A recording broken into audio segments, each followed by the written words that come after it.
Welcome to the Kopite podcast with your hosts Mick Moran and Jay Pearson.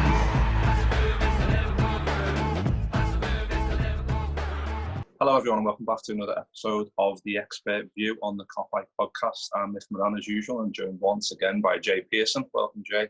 As usual. All right mate, you? Yeah, not bad. But we've got another guest on the show. It's David Lynch from the Evening Standard. Hi Dave, you okay? Yeah, good. Nice to be on for the first time. No problem. How's lockdown been treating you? Yeah, I've just been getting a little bit bored of it now, but doing a lot of running and trying to keep busy and doing jigsaws and all that stuff. Superb. It's hard graft trying to find stuff, isn't it? You're like, especially with this whole clap at 8 o'clock, clap for NHS. When you go for a run and you come back at 8 o'clock by accident and you've got a guard of honour, you're like, and you continue to check your watch and you go, oh yeah, fucking hell, that's why. Anyway, glad the football's back. We're glad the football's back now. We can all get back to normality a little bit. Yeah, especially with obviously that'll make work a lot easier for me. Having some matches to write about, so I'm looking forward to that. Of course, yeah. And for us to make some content because we've been racking our brains and trying to do stuff and it's been difficult. Like, but glad for a bit of football coming back. And obviously with the breaking news that came out today about the Merseyside derby. Obviously on the 21st of June, it was muted. It might be played at Southampton's ground or somewhere else in the country where Liverpool fans couldn't get to and Everton fans couldn't get to. But it seems like common sense has prevailed and it will be played at Goodison Park on the 21st of June. And obviously, I think the rest of the fixtures that are going to be scheduled at Anfield will also be played at Anfield, which is great news. Just wanted to get your reaction on that. Obviously, as it's breaking. Yeah, well, to be honest, it's been a bit of a weird one. This entire story, really, as far as I'm concerned, because as soon as the initial news came out that this neutral grounds thing might be happening, that was obviously there were quotes there from Mark Roberts, who is I think he's police football lead in some format, some job title, something like that. But obviously he works for South Yorkshire Police, and he was the one who went on record saying that there was some sort of consensus around the idea that there would be these high-risk fixtures and the possibility of them being moved to neutral venues now. I spoke to someone at Liverpool straight away in the aftermath of that because I've been having conversations with them about it and wanted to just follow up on it and said, look, is this true? Can you confirm this? And the person I spoke to immediately came back and said, well, that's bollocks, was the phrase used. And there's been no agreement. It's not close. There's not really been much talk about it. So it's been interesting, really, that those quotes now have been exposed because of this meeting with the Safety Advisory Group and the fact that Liverpool and Everton, the fans, the police, everyone's happy to have it at Goodison Park. Those quotes have been exposed as almost sort of someone trying to set an agenda before anything had been agreed between clubs and the different parties. So I think that's quite interesting that those quotes came out and that someone felt comfortable going on record saying that, and that's been basically completely, blown out of the water by the latest developments, obviously. And I think it's great that the game's going to be on at Goodison Park. That's what we all want, even though there's not going to be fans there. You want it to be at the original venue. You want, Everton deserve that advantage, to be honest, of playing at the ground that they know so well. And, and it is a derby game that will give it that feel. So, yeah, I'm glad that sense has been seen and all the relevant parties on Merseyside have made sure that can happen. Yeah, and I think especially with obviously COVID-19 this season and the way it's gone for Liverpool, we've done so well. And obviously it all came to a halt in March. We wanted to come back, of course, when it was safe to do so. We didn't want it to come back when we had to play at a different venue because obviously it's already going to be changed with no fans as it is. So the whole dynamic of coming back to football and getting back to playing football matches are going to be so different. If it was then played at a neutral ground, I think the season would lose a sense of value in that way. Obviously, you just touched on there, Dave, that Everton deserve it to be at their ground because obviously that's the most realistic and the most acceptable way to do it. And obviously, if it's safe to do so, and it seems as though it is, then that's the best course of action, isn't it? Yeah, without a doubt. And it's like I said, I think it gives an element of that, the whole asterisk season as well. If there had been that extra, moving games and things like that, that would have brought a little bit of that back into it, and fans giving Liverpool supporters a stick over that.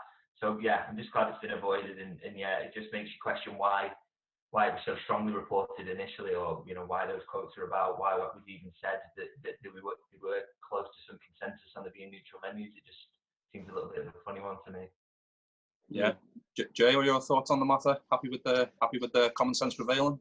Oh, big time, mate. I think it's always important when common sense prevails in football. It doesn't happen all too often in a lot of these types of situations, but yeah, absolutely buzzing to have it at Goodison for a number of reasons, like you said, to keep the games in the city, to not cause any drama down south. What gets me is the whole Liverpool or Merseyside fans can't be trusted for things like this, and it shadows back to the 80s and that stigma and stuff, and I just don't want that to come back again. And I just think it's great for Merseyside Police and for whoever's done the safety certificate. Kudos to those guys for sorting it out for us, because it's what we all wanted. And like Dave said, it's Everton fans deserve it as well. Yeah, spot on.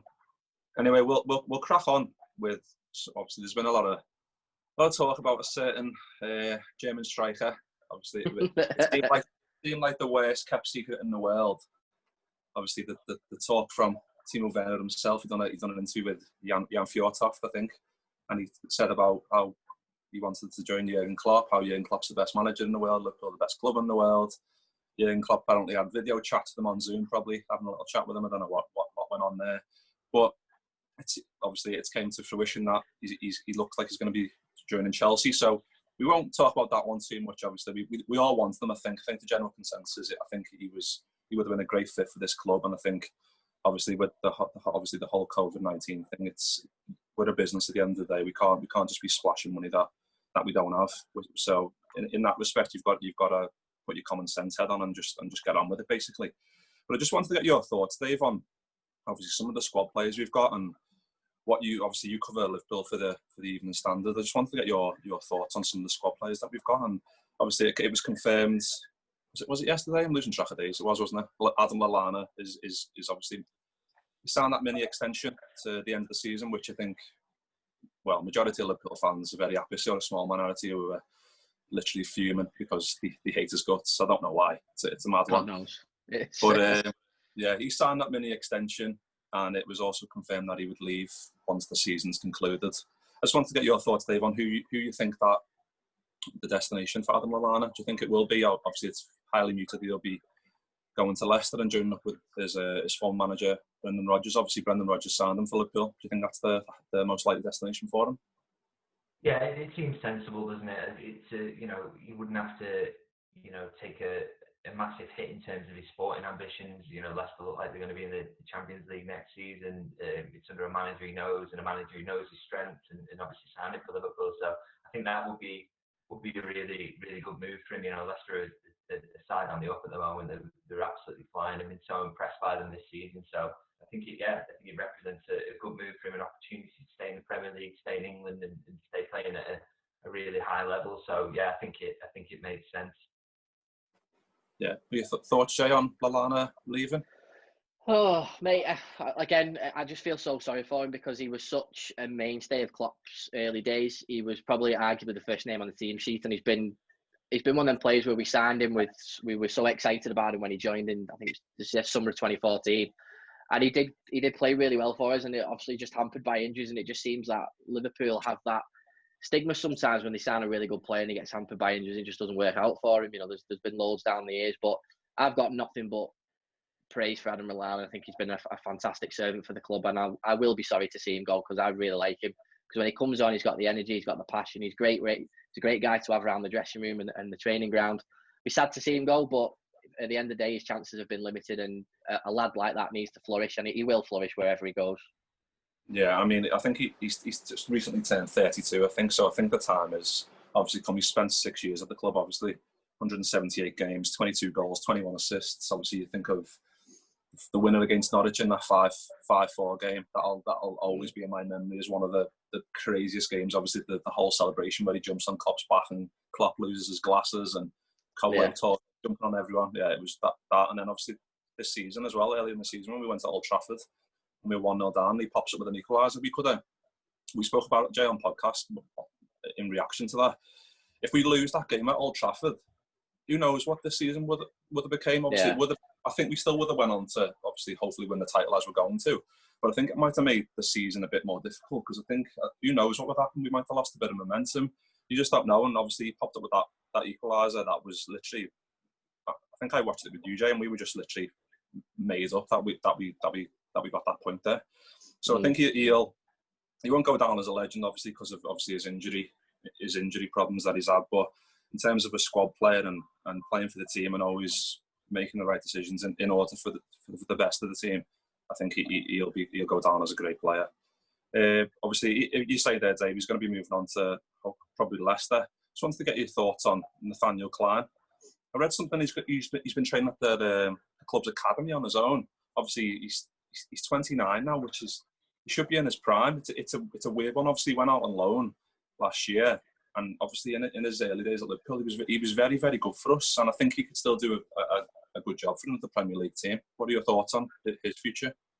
Yeah, I think the problem for Clyne was that sort of the team and the system it played moved fast, and then obviously that injury thrown in, and a really serious injury he would have got a decent move, I believe, before that injury, and I still think he probably can. After that, he's on his way back now. I know he's doing sort of individual sessions at the moment, bespoke sessions, which is the same. The case is the same for Shaqiri, who's obviously had that long-term injury as well, which he's struggling to get much clarity on, to be honest. Just touching on Shaqiri there, but Clyne in particular, I think he's got he's going to get himself back fit for the new season without a doubt, and I think he will get a move. It's Liverpool, the way we play now, Trent Alexander-Arnold, he isn't really a fullback. He's like an extra midfielder that starts out on that right-hand side. He dominates the play from there. So it's never really a role that Nathaniel Clyne's going to be able to play. And in terms of backup at right back, we've got Nico Williams there. So even if Clyne was happy to take on that role, I think it makes more sense to get the young lad in that position and get in those games where you can next season. So we will obviously move on, but I do think there's a player still in there who can play at Premier League level. You hope he can bounce back from that injury and it doesn't have any lasting effects. But the way things are these days with medical science and how far it's come in terms of rehabilitating from those sorts of injuries, I've got no fears over that, and I'm sure he'll get a Premier League move because I think he's good enough to do it, and he's still at an age where he could have a few more years at that sort of level.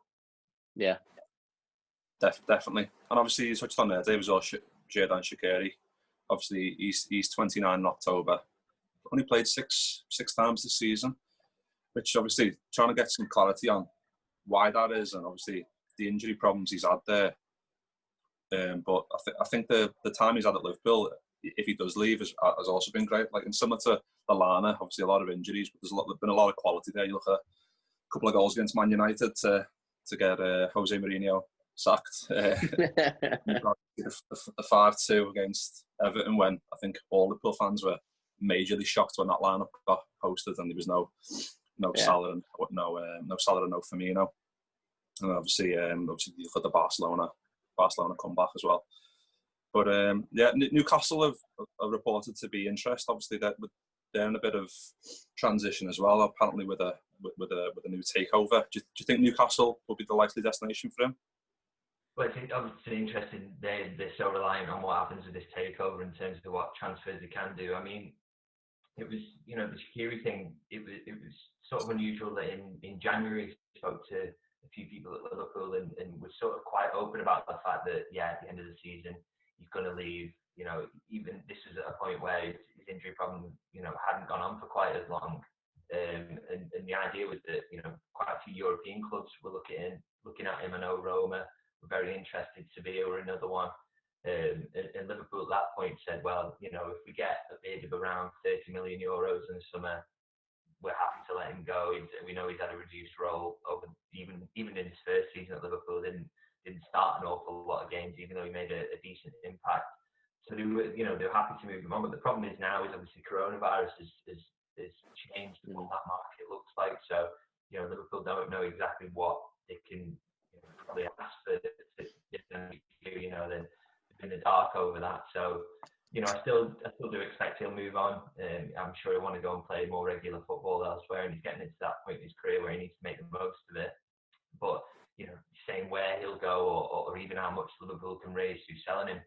It's so hard to sort of understand that at the moment. I think Liverpool are going into that blind, and I think it's similar for a lot of the fringe players that they will move on. Obviously, not the case with Lallana leaving on a free, but if anyone else wishes to move on, say Origi decides that he would like more regular playing time somewhere else, and he thinks he's reached that point in his career, they don't know how much they'll get for him, and they don't know how much they would have to spend to get in a replacement. All this is up in the air, and I think that going back to the Timo Werner situation, I think that says a lot about why they weren't maybe happy to spend that sort of money at this point in the window before his release clause expired, because there's so many unknowables at the moment that they aren't quite working through. And so Shaqiri is going to be a really interesting one, because I think he'll tell you quite a lot about where the market is and the price he goes for, and then you compare that to that 30 million euros that they've previously stated. I think that'll give you a real idea of where the transfer market is after coronavirus. It's a good shout. Yeah. Obviously, you touched on there as well, Dave, about, I think you mentioned Roma were interested in Shaqiri's services. I think same goes for Dayan Lovren. I think he was quite close to leaving the club, wasn't he, last summer? Obviously, he's 31 very soon, and I think most Liverpool fans think that he's fourth choice centre back. He probably doesn't see it the same way, because I know he's got very high standards for himself and he believes in himself. Obviously, like he should, because he's a talented footballer at the end of the day. So, what do you see future for Dayan Lovren? Obviously, there's some youth players that we're going to come to very soon, about the likes of Neco Williams and Keanu Hoover, who are obviously vying for them positions in the defence of Liverpool. Do you think Dayan Lovren will finally get that move this summer that I think he wanted last year? Yeah, absolutely right. He was, came very close to getting a move to Italy last summer. Liverpool would have sort of been happy to let him go for the right price, but then the deal just didn't sort of happen, or he couldn't get the price that he thought he should have for Dayan Lovren, so he stuck around. And I know he sort of gets a lot of criticism. I think in his role as a fourth choice centre half, there's probably not many as good as him or play at that level in the entire Premier League, really, for a fourth choice. So, even though maybe that Watford game wasn't probably one of his best, I'd say, that probably wasn't anyone's best that day. So, he's more than capable of going to a top European team and playing regularly. And I think even though there's so much uncertainty around the market, he will surely push harder this summer to make that move happen, just because, the alternative is accepting another season at Liverpool where he'll only get games through injuries. Now, for Liverpool, that gives them a choice to make. Obviously, I think they'll happily let him go if they can get a decent amount of money, which probably won't be as much as it would have been last summer.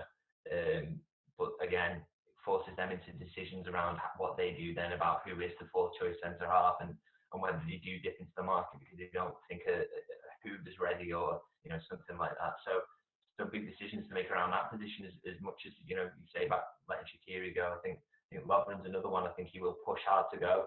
If Liverpool can get the money, they'll happily let him go. But then again, they've got to find the solutions themselves, and that's another big decision for Klopp to make. Yeah, and I think another one who's, I don't know if he's in the same boat. It's Loris Karius, obviously terminated his loan for Besiktas, and well, my opinion on him is he's damaged goods. I don't think if he came back to the club and he was integrated back into the squad and he made an appearance and he made a mistake again, I just don't see any coming back for him. Obviously, the Champions League final where he made them errors, and then pre-season after that he makes a couple more errors and he gets shipped out. What do you think of Loris Karius and where his future lies? Yeah, I think the fact that his sort of Liverpool career was over was essentially sort of rubber stamped in that pre-season friendly he played at Tranmere straight after the Champions League final where he had that disastrous performance. I think from that moment the error he made in that game and the stick he got from the fans and the constant cheering when he was going to catch the ball just said there was no way back for him really. And obviously it's been a bit of a sour end to his loan spell at Besiktas recently, but the idea is, from Liverpool's point of view, is that he won't be back in training now until preparation for the next season starts. I think they are basically acknowledging that there's no real future for him at Liverpool. I think the hope is that, there's still a team out there who will be willing to take a chance on him, and I'm sure there will be, because he's still so young for a goalkeeper. I don't think he'll lose all the talent that he showed when he was at Mainz. Someone can get a tune out of him. I'm absolutely sure of that. So I think Liverpool probably, they will push to get rid of him this summer on a permanent deal. They'll hope they can maybe strike that sort of deal. And I'm sure there'll be someone who'll come in and not take a gamble on him, because I don't think he's quite that bad.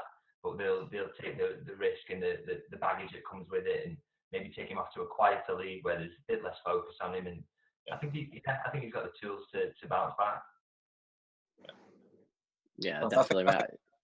I think it's just a difficult one, because obviously, like you said, Dave, he was at Mainz, and I think he was at City in his youth career, and we've touched on it before, me and Jay in the podcast, about obviously a lot of Liverpool fans have the promise that he showed, and obviously he is very young for a keeper, and it is sad because that final was just like, it should have been the beginning of something great for Liverpool, and we had to kind of rebuild in a way. Following that, we had to get rid of him and kind of build ourselves back up, and obviously we've done that. But it was kind of like he was blamed for that capitulation in a way, and I think the only way for that to end really is for him to move on permanently, and just because I don't think the future at Liverpool is I don't think it's viable.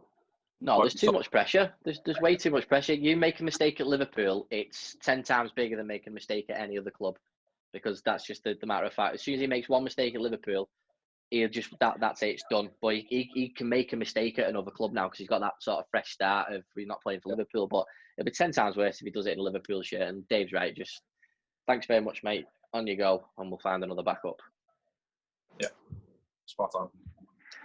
David, I wanted to ask about a player that was Klopp's very, very first signing in his first transfer window. It seems like every single manager has that one player that is always out on loan, and then eventually we go, is he still playing? Do you know what I mean? They must buy some really good Christmas presents or something. Lazar Markovic is one of them. But I want to ask about Marko Grujic, because it seems like every loan he has, he does really, really well when he's playing on loan, and he just still can't get in. I mean, you look at the size of him, he looks like a perfect man to enter into the midfield. And given what you said at the top of the show regarding the coronavirus and stuff like that, do you reckon there could be an option for him now? Yeah, I mean, maybe that is sort of giving him a reprieve, because I think if you'd have asked me, 4 or 5 months ago what the future held for Marko Grujic, I'd say that Liverpool would 100% would have used him as to raise money basically in the transfer market. I think his value's obvious in terms of, because of his age profile. He's played in a strong league for a couple of seasons and done really well, and scored a couple of high profile goals. So his value would have been right up there. Whether that sustains in this market, it remains to be seen. That's an interesting one. I still think it's going to be really difficult for him to make a push at Liverpool. I think circumstances would just have to fall in a way that Liverpool say, okay, well, you couldn't get a move in the summer, maybe stick around for 6 months, see if you can get the odd game here and there, and then we'll look at it again in January. I think it might almost work out like that if he is going to get a chance to force his way in, because as well as he's played in Germany, and I think he has impressed. I think it's a long way from doing that for Berlin than to come into this Liverpool team at the moment. And he's maybe not a midfielder who fits the mould of type of midfielder that Liverpool are relying on at the moment either. He's very, very different. Doesn't maybe get around the pitch as well as a Wijnaldum, or Henderson. That real energy in there. He's a little bit too tall for that, to be honest. Physically, yeah. He has range. He's not quite as quick across the ground as they are, snapping tackles. So his profile possibly counts against him at the moment. But it'd be interesting to see, because if Liverpool can't secure that, 20 million, 25 million that they would have maybe asked for him in the summer, then maybe there is an opportunity for him there to force his way in. Yeah, I think he signed in 2016, so he's basically been on loan the entire time. Obviously, we beat off the likes of apparently Barcelona, Real Madrid, all the big clubs were interested in him. And obviously, like you said, he is a talented player, definitely. But I think it will make sense for him to probably be moved on. Obviously, like you said, Dave, if it's possible. And I think another one who's kind of in the same bracket for me is Harry Wilson. Obviously, he's been out on loan quite a few times. He's done really well. Obviously, now he's at Bournemouth. That stay's been extended till the conclusion of this season, rightly so. But he's 23. He's been at Liverpool for probably since he was about 3.5 foot. Probably since he was like age 9. So he's been in and around the club for a long time.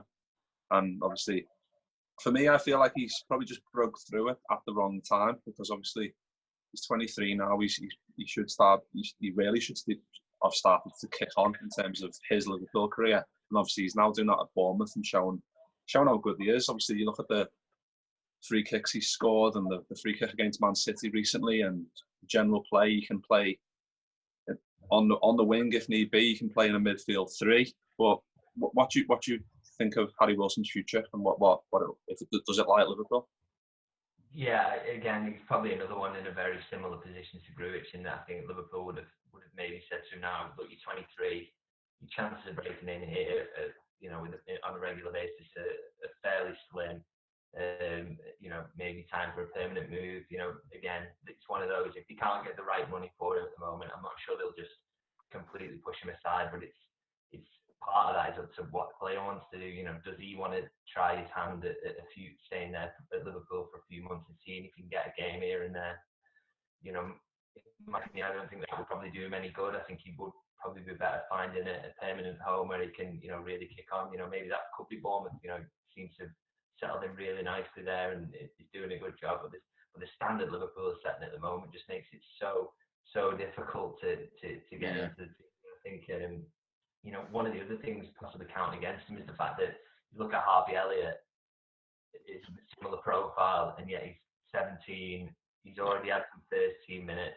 He'll be thinking, Harvey Elliott will be thinking, well, with his level of talent, if Shaqiri is going to be moved on this summer, and that left footer cutting in off the right, that role's ready for him to pick up those odd minutes here and there in the cups and to, come on at the end of a Premier League game to help see it out. And I think Liverpool see him, they were so keen to get him for the reason that he is such an unbelievable talent. He really is right up there in terms of like English footballers at the moment. So I think Liverpool will have him earmarked for that role. So that makes it so much more difficult then for Harry Wilson to find those minutes if they are going to give them to Elliott. So, I think their futures might be tied together, and that might see Harry Wilson sort of find a permanent move this summer. But I'm sure if he does, he'll stay in the Premier League, and he should get a good move because he's good enough for it.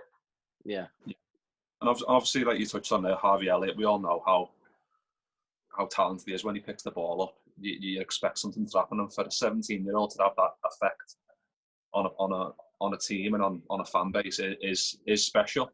And I think that's gone under the radar a little bit, how good he is. And obviously we snapped him up from Fulham, bit of a known, and yeah, he is very promising. And obviously that ties in nicely with the piece that you wrote last week for the Evening Standard about obviously Harvey Elliott and Neco Williams and Curtis Jones that we haven't touched on yet.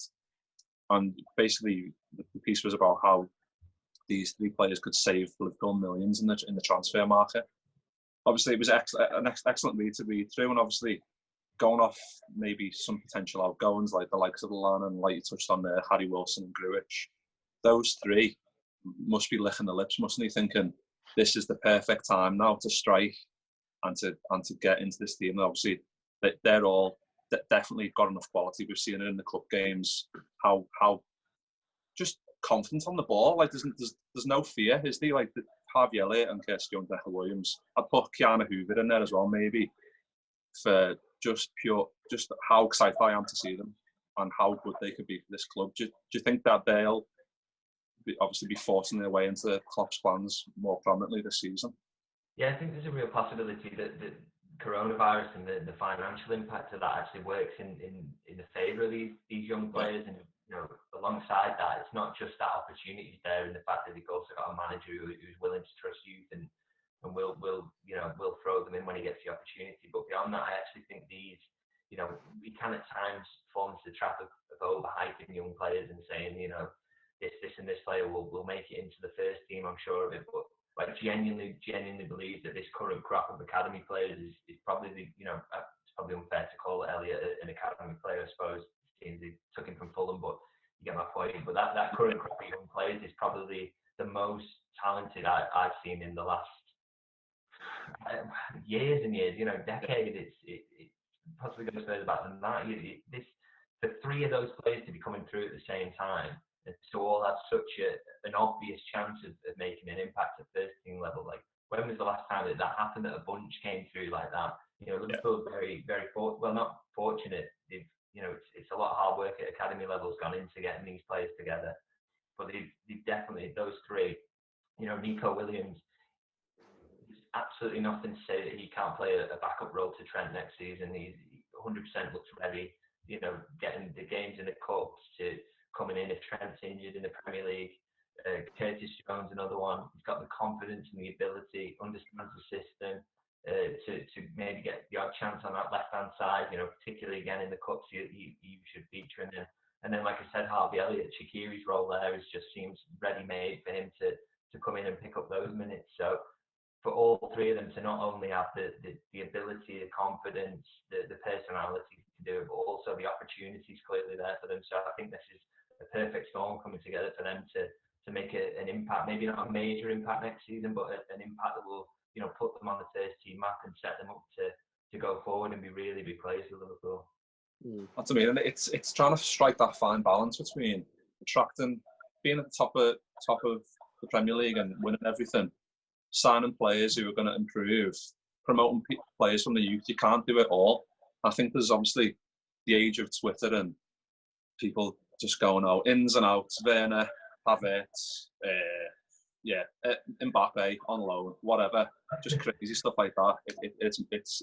It is a bit mind-boggling to read, and I think when you've got to respect that these players are obviously, they touched on there, Dave. There's been a lot of hard work put into these, and they'll know the Klopp system inside out. And it might not be next year that they have the impact, but going forward, to have these three players, and obviously you could throw a couple of others in there like Ryan Brewster and maybe Keanu Hoover, those two as well potentially.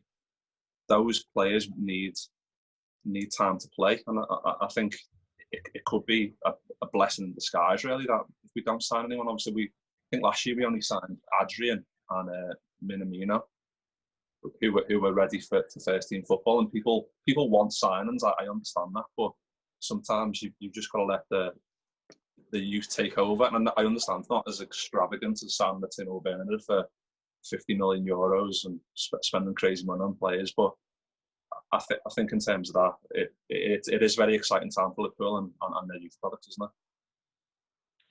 Yeah, and I think it's, you know, with the signings thing, obviously there is, you know, I don't want to push completely back against that, in the sense that I do think Liverpool at some point they're going to have to dip into the market and sort of address that age gap between maybe the front three being all 28, 29 and pushing out to that part of the career, and then asking Harvey Elliott at the age of 17 to bridge that gap. That, you know, that's a huge ask. So, you know, I do think at some point Liverpool will want to address that. They definitely wanted to address it with Werner until coronavirus hit. You know, there's no doubt there was major interest there. You know, until sort of the financial uncertainty that became apparent. But, you know, for now, I think, and I think Jurgen Klopp will see it this way, is that next season's an opportunity to use these players. If you can't make these signings even further later in the window, and you know, can't generate the funds through sales, then I think he will be willing to go with, you know, and trust in some of these young players a little bit more, because he's shown he's willing to do that. I think there's also the element that there's possibly the Africa Cup of Nations. I'm very sceptical about that possibly going ahead next year, because there's so many qualifiers to fit in before then. So that could take a little bit of pressure off what Liverpool need to do next season in terms of, you know, filling that gap. So yeah, I just think the opportunity's there to rely on these players. You're probably going to get a condensed Champions League schedule as well next season. Again, we don't know how that's going to look. So yeah, the likes of Harvey Elliott, Curtis Jones, Nico Williams, they should be lining up to take on these minutes where they can, and I think Liverpool are set up to both give them really important opportunities, but also to carry on being a really dominant team. You know, the opportunity to do both those things could be there next season.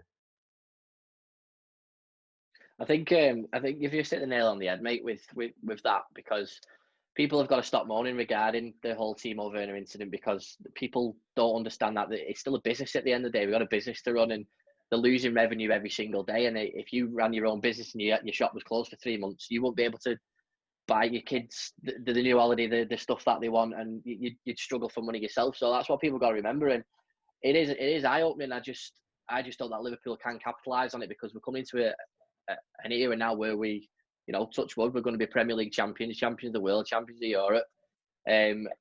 It's coming to that part where if the coronavirus hadn't hit, we would have invested in the squad. We'd have picked up and gone on even more. I just hope that it doesn't bite us in the arse that much regarding all this. And Dave's absolutely spot on, Mick, isn't he? Where we need to strengthen a little bit because of the age gap, but it's still, there's still so much talent. I mean, Ryan Brewster, not even mentioned him yet, have we? You know, properly, and he's still a cracking talent that Klopp clearly likes.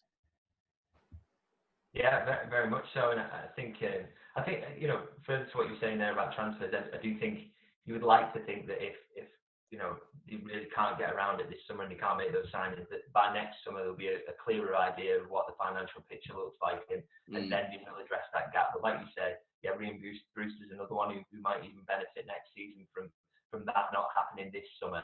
You know, he's a player who scored goals. He's scoring goals at Championship level, and Liverpool couldn't have praised him more highly in terms of around his contract and offered bigger guarantees around the fact that he would get first team minutes. So I think, yeah, he's another one who could come into consideration for next season, and maybe he'll be pushing to not get a loan and say, well, you know, if you're not going to sign Timo Werner, I can be a man who comes in on that side of the pitch and makes an impact. So yeah, really exciting times for the young kids, and I also think exciting times for Liverpool, because, you know, even if this does result in you know, it damages Liverpool slightly on the pitch next season, I think the fact that you've got Premier League and Champions League 2 seasons on the bounce should put a lot of credit in the bank. And if Liverpool aren't quite as unbelievable next season, but they are bedding in some young players, I think there'll be a level of acceptance around that. Also, hopefully, the fact that they've still got an absolutely world-class team together, it shouldn't impact them too greatly anyway, unless they get quite unlucky with injuries. Yeah. Do you think, in terms of Brewster, obviously he left Chelsea. Obviously, I think he's still only 20, so he left Chelsea as a young lad, really, and moved to Liverpool because he saw the route to the first team at Liverpool a more viable option than the route to the first team at Chelsea. Do you think that if he comes back to the squad and he doesn't get the minutes that he wants, that he'll also leave? Do you think that's a possibility? Yeah, I don't think you can rule it out, because obviously he's an ambitious young player who wants to, you know, like you say, he made the decision to leave Chelsea at the time he did, because the path to first team then was so difficult to navigate, and saw Liverpool as a team that were willing to use youth players. So I don't think you could rule out the fact that if he didn't get the minutes he wanted, that he would move on. I suppose that decision is on him, really, is in terms of if he plays at the level he trains, at the level that's required, he will get the opportunities. We know that. Jurgen Klopp's shown that he's not, you know, one of those who will leave a huge talent on the bench who's good enough just to sort of go with experience like a Mourinho would, or for example. You know, he's not got this obsession with these older players in that sense. So I think it's on Brewster, really. If he comes back and he does really well in training, then he will get the opportunities. We all know that Jurgen Klopp believes in that. So, you know, if it doesn't quite work out and he does want to make that move, I think everyone will say, you know, fair enough. You know, get your minutes elsewhere, and I don't think there'll be any sort of bad blood between them. But it's basically on him to reach that level, I suppose. Yeah.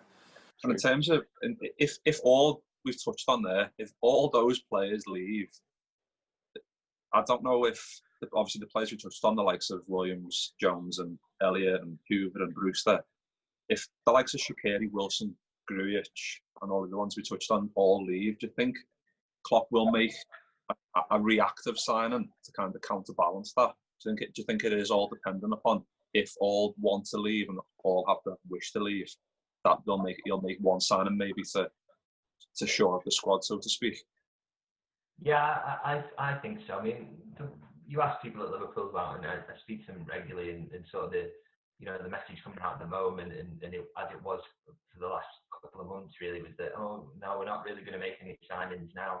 Obviously, when you speak to people at the club, everyone's got vested interest. They'll try and send you down the garden path a little sometimes. So, you've got to always take that with a pinch of salt, I suppose. But I think there's no way, if Liverpool can believe that the market is good enough for them to be able to sell some of their, fringe assets and raise money through that, and they believe that the price is fair enough that they're willing to do that, then I just don't think there can be any reason for them not to put that money directly back in. It doesn't take away from any other aspects of the club financially for them to do that. I don't think they need to raise money to cover any particular huge shortfalls, considering that this is the last couple of sets of accounts have shown massive profits anyway.